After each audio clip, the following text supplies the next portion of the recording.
ব্লগটা শুরু করার আগেই বলে দিই, ব্লগটা আমার একটু পুরনো, 2 মাস আগের। তো তখন আমি সময় পাইনি ব্লগটা করে ছাড়ার মতো।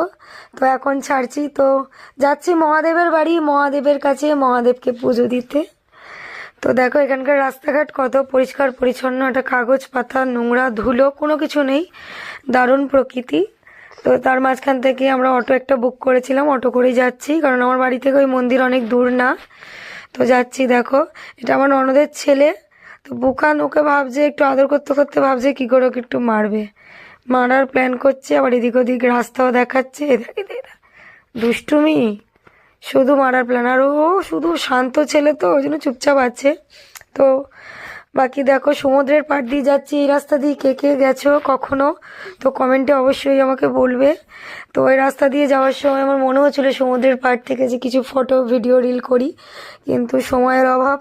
পুজোতে দিতে যেতে হবে আগে, কারণ সবাই না খেয়ে আছে, পুজো দেওয়া বেশি ইম্পর্টেন্ট। তো তারই মাঝখানে মাঝখানে বুকানকে একবার করে দেখে নিচ্ছি। আর এই সমুদ্রের পাড় দিয়ে গেলে সত্যি করে বলতে না, মনটা খুব ভালো হয়ে যায়। সত্যি পুরো রিল্যাক্স লাগে নিজেকে, খুবই ভালো লাগে, আমার মনে খুব আনন্দ লাগে, কি বলবো।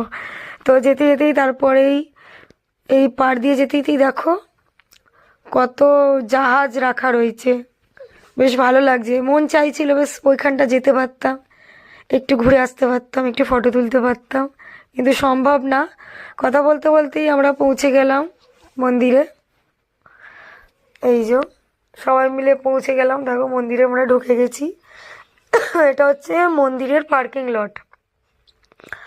তো এখানে আমরা আমাদের অটোটা রেখে যাচ্ছি। তো তারপরে শুভদা ওর বন্ধুর সাথে একটা দেখা হয়ে গেছে, ওর সঙ্গে একটু কথা বলে নিচ্ছে।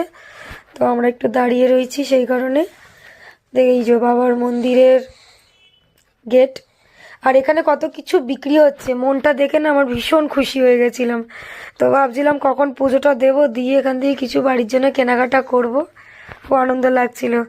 তো পুজো দিতে ঢুকে গেছি, বুঝতেই পারছো কোথাকার মন্দির। আর শাড়ি পরে আমাকে কেমন লাগছে অবশ্যই